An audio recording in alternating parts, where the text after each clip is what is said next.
Bismillahirrahmanirrahim. Assalamualaikum warahmatullahi wabarakatuh. Selamat pagi, salam sejahtera bagi kita semua. Perkenalkan, nama saya Ilham Maulana. Saya dari dosen program studi Sarjana Farmasi, Sekolah Tinggi Ilmu Kesehatan Bogor Husada. Perkenankan, pada kesempatan kali ini saya akan membahas mata kuliah manajemen farmasi yang dimana pada saat ini saya sedang mengikuti proses sertifikasi dosen gelombang 1 tahun 2025 yang diadakan oleh Kemdikti Saintek. Video ini merupakan bagian dari dokumen pernyataan diri dosen dalam unjuk kerja Tridharma Perguruan Tinggi atau PDD UK TPT khususnya di bidang pengajaran. Deskripsi pada mata kuliah manajemen farmasi. Mata kuliah ini nantinya akan membahas tentang konsep manajemen farmasi secara umum, manajemen apotik dan pengelolaannya, manajemen industri, mulai dari manajemen sumber daya manusia, manajemen pengelolaan sediaan farmasi, dan juga alat kesehatan, manajemen operasi, manajemen dasar keuangan, manajemen pemasaran dan marketing farmasi. Dan pada mata kuliah ini juga nantinya bertujuan agar mahasiswa mampu melakukan manajemen farmasi pada setiap sektor, mulai dari apotik, rumah sakit, industri farmasi, dan lain-lain. Selama kegiatan pembelajaran, metode yang digunakan adalah student center learning, yang dimana mahasiswa aktif berdiskusi dan menyelesaikan tugas yang diberikan. Mahasiswa diarahkan untuk memahami konsep dasar, melakukan analisis kasus, serta menerapkan teori melalui pendekatan konseptual dan juga aplikatif. Sistem pembelajaran yang digunakan yaitu adalah secara blended learning, yaitu asinkronus dan juga sinkronus dengan menggabungkan pertemuan tatap muka dengan tatap maya ataupun pembelajaran daring. Untuk asinkronus itu dilakukan melalui beberapa platform seperti LMS Tikes Bogor Husada dan juga diskusi di WhatsApp group. Sedangkan untuk pertemuan sinkronus itu dilakukan secara tatap muka di kelas selama kurang lebih 14 kali pertemuan dalam satu semester. Untuk metode pembelajaran yang digunakan, saya menerapkan metode pembelajaran aktif dan partisipatif, antara lain ceramah interaktif untuk pemahaman konsep, diskusi kelompok untuk eksplorasi kasus, project based learning sebagai bentuk aplikasi nyata, dan juga presentasi mahasiswa untuk melatih komunikasi dan juga analisis cara berpikir dari para mahasiswa. Baik, untuk CPL atau capaian pembelajaran yang ingin dicapai pada mata kuliah manajemen farmasi, CPL 1 adalah menguasai konsep dasar ilmu kefarmasian seperti sediaan farmasi, pelayanan kefarmasian, manajemen farmasi, dan lain-lain. Untuk CPL 2, mampu menerapkan pemikiran logis, kritis, sistematis, dan inovatif dalam konteks pengembangan atau implementasi ilmu pengetahuan dan teknologi yang memperhatikan dan menerapkan ilmu nilai humaniora yang sesuai dengan bidang keahliannya.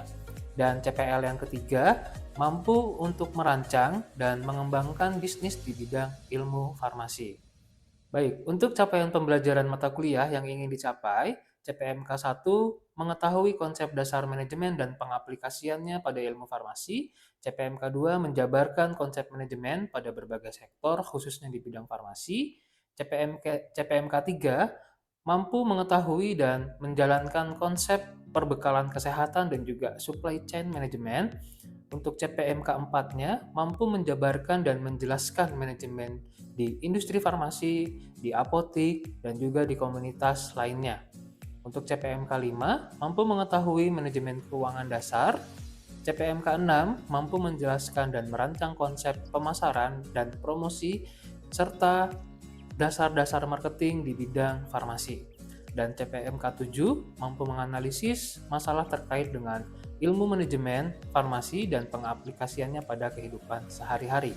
Baik, untuk media pembelajaran yang digunakan, ada beberapa yang saya gunakan sebagai media pembelajaran. Salah satunya adalah buku yang sudah saya terbitkan, yaitu Manajemen Farmasi, yang dimana buku ini bisa menunjang pada pembelajaran di mata kuliah Manajemen Farmasi. Selain buku yang sudah saya terbitkan, beberapa referensi lain juga saya gunakan untuk pembelajaran pada mata kuliah ini. Kemudian media pembelajaran lain adalah slide presentasi seperti PowerPoint, kemudian studi kasus dan artikel ilmiah studi kasus, serta video pembelajaran, dan semua materi tersedia di platform LMS Tikes Bogor Husada. Materi pembelajaran yang akan digunakan selama 1 semester ke depan pada mata kuliah ini, yang pertama adalah konsep dasar manajemen farmasi, kemudian ada manajemen sumber daya manusia, struktur organisasi, manajemen operasi, manajemen perbekalan farmasi, supply chain management, dan juga ada manajemen industri farmasi, manajemen pergudangan, manajemen keuangan dan pengelolaan apotik, dasar pemasaran farmasi serta promosi, dan juga dasar-dasar marketing. Kemudian untuk penilaian yang akan digunakan di mata kuliah manajemen farmasi, penilaian dilakukan melalui 3 komponen penilaian. Tugas, kuis, dan kehadiran, persentasenya adalah 30%. Kemudian untuk ujian tengah semester, persentasenya adalah 30%. Dan untuk ujian akhir semester, persentasenya adalah 40%. Selain itu, penilaian didasarkan pada rubrik yang terukur dan disampaikan sejak awal perkuliahan melalui kontrak perkuliahan atau kontrak pembelajaran di awal pertemuan perkuliahan. Demikian informasi yang bisa saya berikan terkait dengan mata kuliah manajemen farmasi untuk mahasiswa program studi S1 Farmasi Sekolah Tinggi Ilmu Kesehatan Bogor Husada.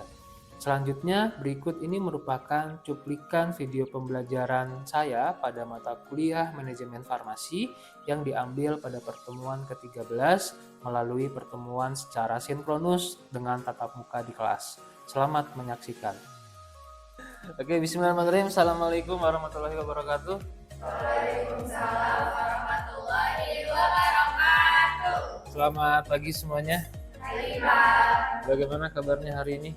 Alhamdulillah luar biasa. Allahu Akbar. Masih semangat? Mei terlihat semangat sekali, Mei. Masih. Oke, sekarang kita pertemuan ke-13 ya. Sebelum UAS. UAS-nya kan minggu depan. Kemudian di sini ada yang pakai masker sepertinya. Kenapa? Sehat? Lagi sakit? Ajeng? Nggak apa-apa dipakai aja. Maksudnya saya cuma nanya. Ajeng lagi sakit juga? Enggak. Oke. Hari ini kita akan bahas terkait dengan manajemen pemasaran, konsep dasar dari pemasaran itu seperti apa. Jadi kemarin kita sudah bicara mengenai industri farmasi dan teman-teman juga sudah melakukan kunjungan ke industri, di mana industri kemarin kan ada beberapa produk ya. Ya, di Bio Farma ada apa aja kemarin?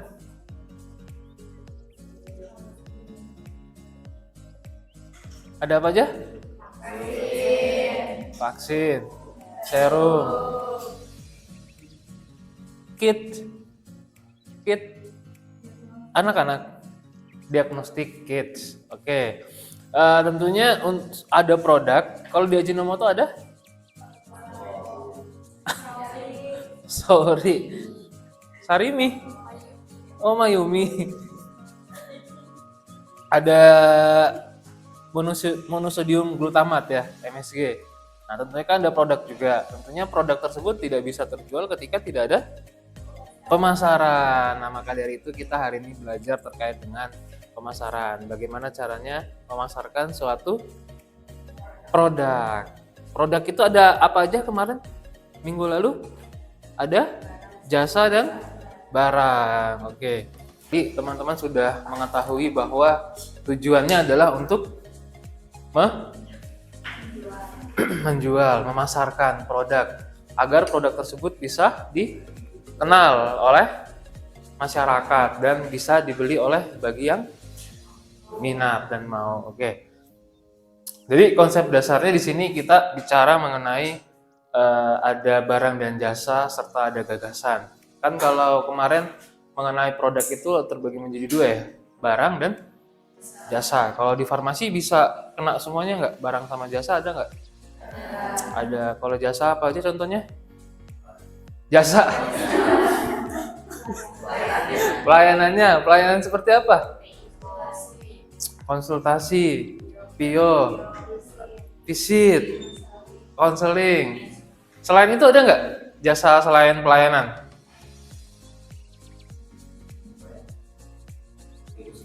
Distribusi, jasa apa? Jadi kurir berarti bisa. Ada apa lagi? Apa? Enggak. Produksi ya, kita kerja berarti kan memberikan tenaga kita kan, jadi jasa kita sebagai tenaga yang memproduksi. Kalau barang banyak ya, ada teknologi solid, sediaan solid, liquid, semi solid, steril, kosmetik, apalagi makanan, minuman kan termasuk ya, teman-teman juga bisa masuk di dunia makanan dan minuman. Oke, nah kalau di sini pemasaran barang itu merupakan produk yang dibeli untuk penggunaan pribadi. Seperti apa contohnya kalau penggunaan pribadi? Kosmetik. Nah, kelihatan ya, Mei. Belinya pasti kosmetik, skincare dan lain-lain. Lanjut ya. Kemudian di sini ada pemasaran barang industri, industrial goods seperti produk yang digunakan oleh perusahaan untuk memproduksi produk lain. Nah, contohnya apa? Mesin apa? Mesin giling. Mesin apa? Cetak tablet ya, cetak filling kapsul, filling samsol, filling liquid dan lain-lain. Kan itu ada yang memproduksi mesinnya kemudian dibeli oleh industri lain atau perorangan juga atau kampus dan nanti akan digunakan untuk memproduksi produk lain. Produk jasa, pemasaran jasa, itu produk yang tidak nyata seperti waktu dan keahlian atau aktivitas yang tidak dapat dibeli. Apa contohnya?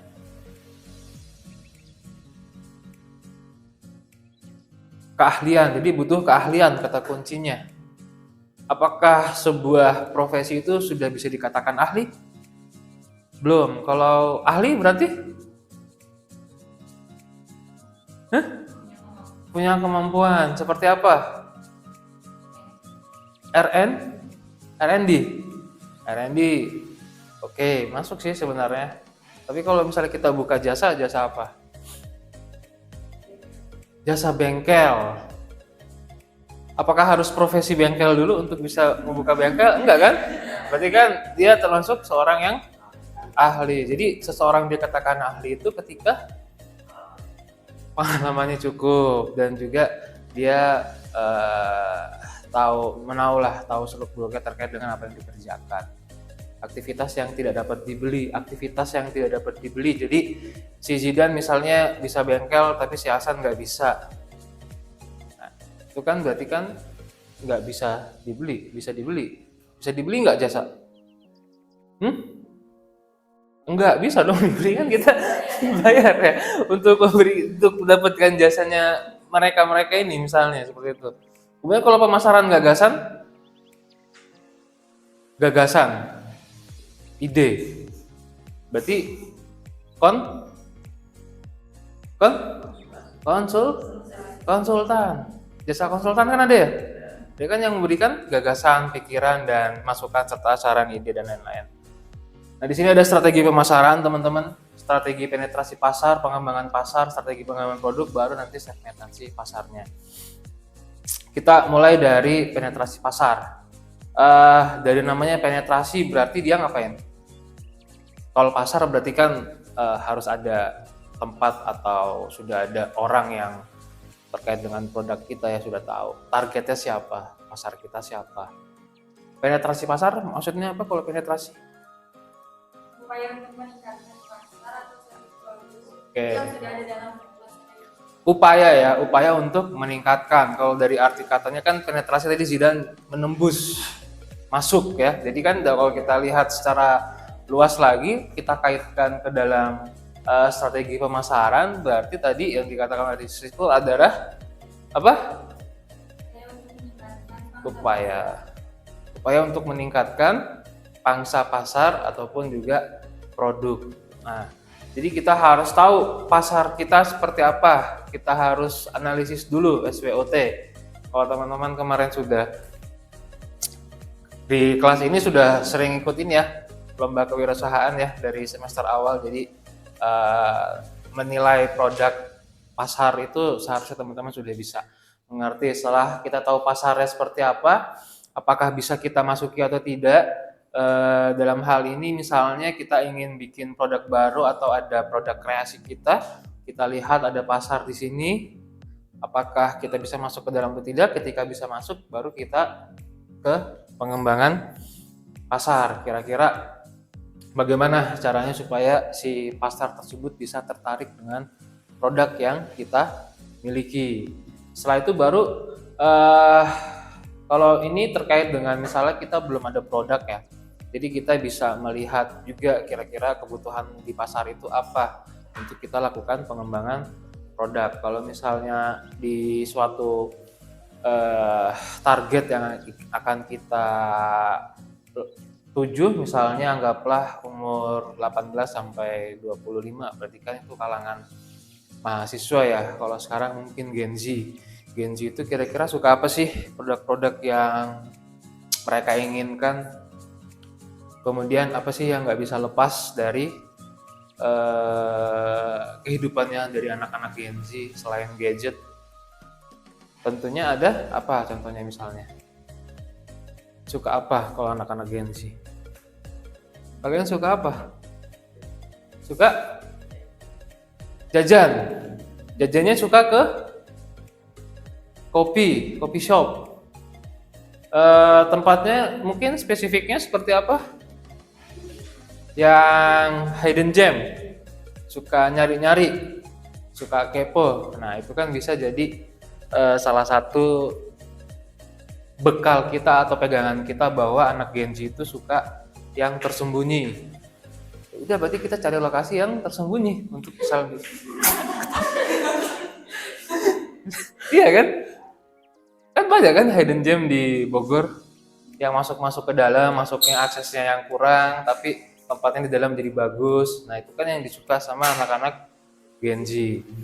Dibikinlah nanti coffee shop atau kalau untuk konsultasi pelayanan kayaknya nggak mungkin ya. Kalau konsultasi pelayanan kan harus strategis ya tempatnya ya. Jadi sesuai kebutuhan pasar tadi itu kira-kira apa. Baru nanti bicara segmen setelah pengembangan produk, baru kita ke segmentasi pasarnya kira-kira seperti apa. Sekarang silakan bentuk GD di bentuknya 10 menit. Jadi itu kita diskusi sedikit terkait dengan cari artikel pemasaran khususnya di bidang farmasi. Bebas kalau bisa dapat terkait dengan banyak yang maupun kosmetik, obat dan juga obat tradisional. Jadi silakan dicari artikel mengenai pemasaran dari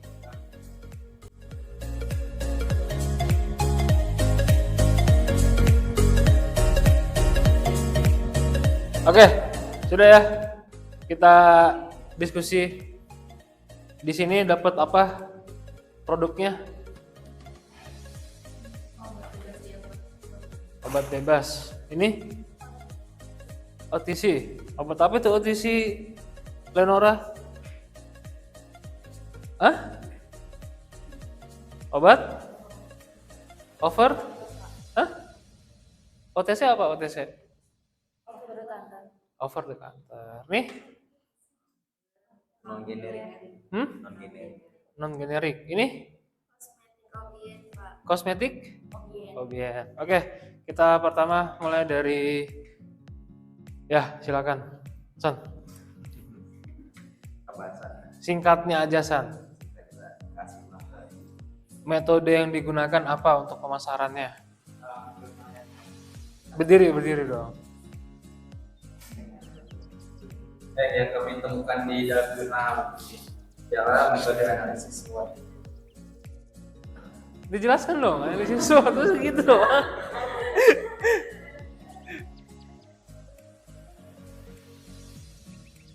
Jadi kesimpulannya mah strategi pemasaran yang digunakan di RS kan kita dapat jurnalnya itu dari Rumah Sakit Jakarta dalam pengembangan obat non generik bersifat datanya itu struktur dengan pendekatan margin. Pendekatannya itu menggunakan analisis SWOT sebagai alat. Analisis SWOT, tahu nggak analisis SWOT? S-nya apa? Strength, weakness, opportunity. Sama? Ancaman apa? Ancaman? Bahasa Inggrisnya? Threats. Oke, mantap. Selanjutnya, ayo Biba. Siap-siap nih. Metodenya pakai pakai point, price, plus, promotion. Nah, Terus tempatnya ada di Bandung, di Cikarang, dan di Jakarta.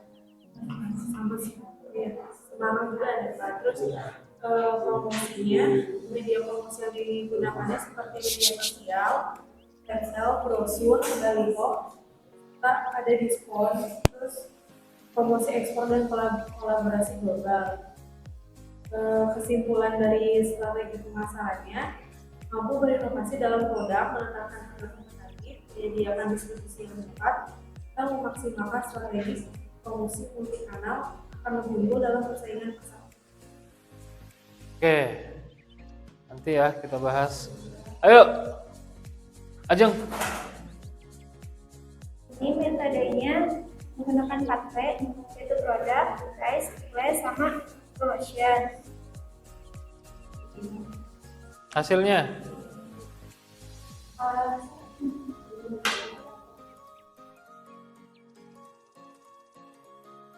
Ini hasilnya. Produk itu apotek Negeri Bunda hanya mengambil obat dari distributor resmi PPF yang terverifikasi.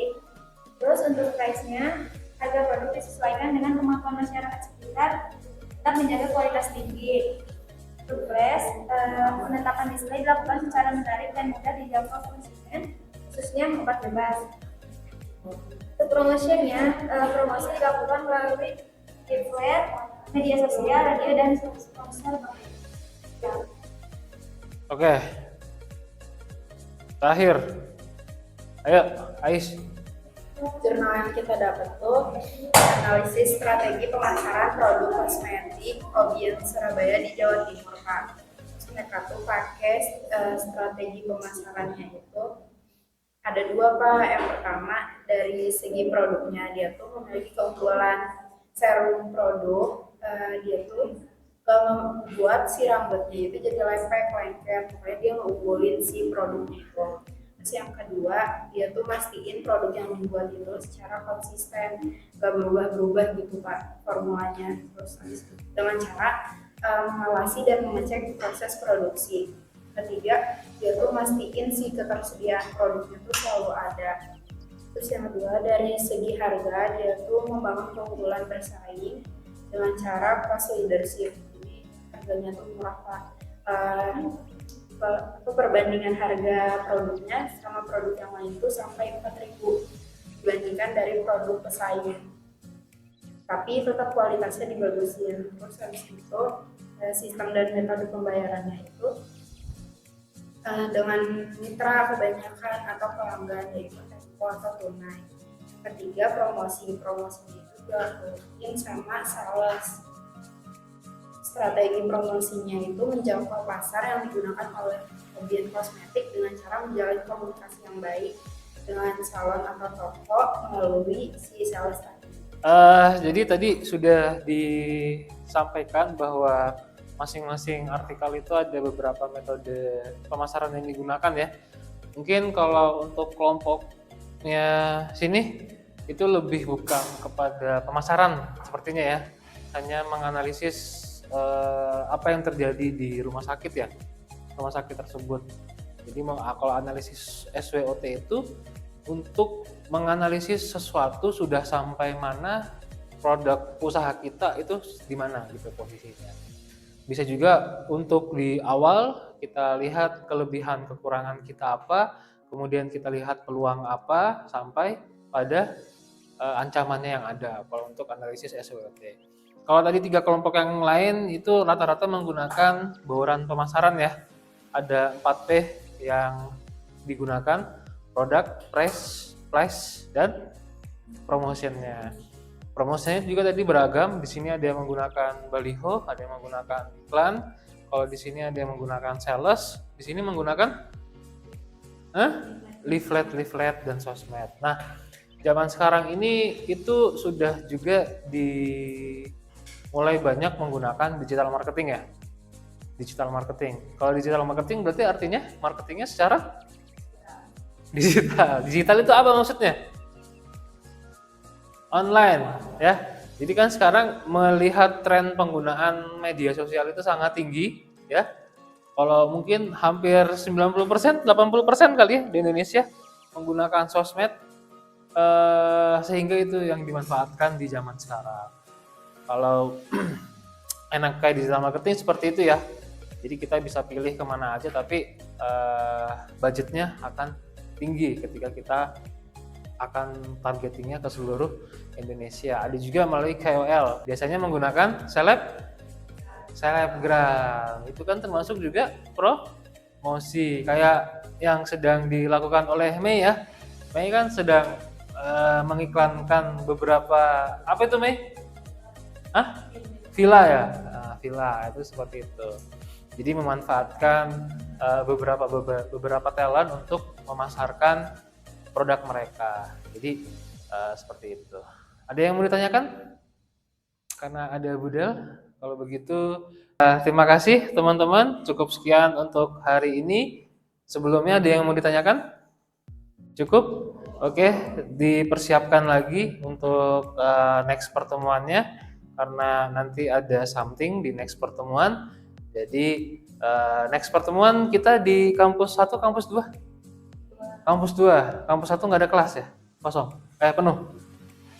Oh ya udah, kita di kampus 2 kalau begitu. Di atas apa di bawah? Oh di sini? Enggak, di atas kayak kemarin. Oh ya udah, oke. Oke, jadi mungkin cukup sekian untuk hari ini. Semoga apa yang menjadi bekal hari ini bukan menjadi apa yang bekal ya. Semoga apa yang sudah disampaikan bisa menjadi bekal ketika teman-teman ada yang berwirausaha. Oke, mungkin cukup sekian teman-teman ya. Semoga sehat selalu, dipersiapkan fisik dan mentalnya untuk UAS di minggu depan ya. Jangan sampai drop, dan untuk kisi-kisinya seperti biasa mungkin nanti di next pertemuan akan disampaikan ya. Cukup sekian, semoga sehat selalu, yakin usaha sampai. Assalamualaikum warahmatullahi wabarakatuh. Baik, demikian deskripsi singkat dan video pembelajaran pada mata kuliah manajemen farmasi yang saya ampu. Semoga dapat memberikan gambaran terkait dengan kinerja saya pada mata kuliah ini di program studi S1 Farmasi Sekolah Tinggi Ilmu Kesehatan Bogor Husada. Selain itu, kami ingin mengucapkan banyak terima kasih kepada seluruh pihak yang terlibat, diantaranya adalah Kemdikti-Saintek dalam hal ini melalui Direktorat Pendidikan Tinggi, kemudian kepada LL-Dikti wilayah 4, wilayah Jawa Barat dan Banten, kemudian kepada seluruh tim sertifikasi dosen SMART tahun 2025. Tak lupa juga kami ingin mengucapkan banyak terima kasih kepada Sekolah Tinggi Ilmu Kesehatan Bogor Husada, rekan-rekan pimpinan, rekan-rekan sejawat dosen, dan juga rekan-rekan mahasiswa. Baik, mungkin itu saja yang bisa saya sampaikan. Kurang lebihnya mohon dimaafkan. Assalamualaikum warahmatullahi wabarakatuh. Yakin usaha sampai.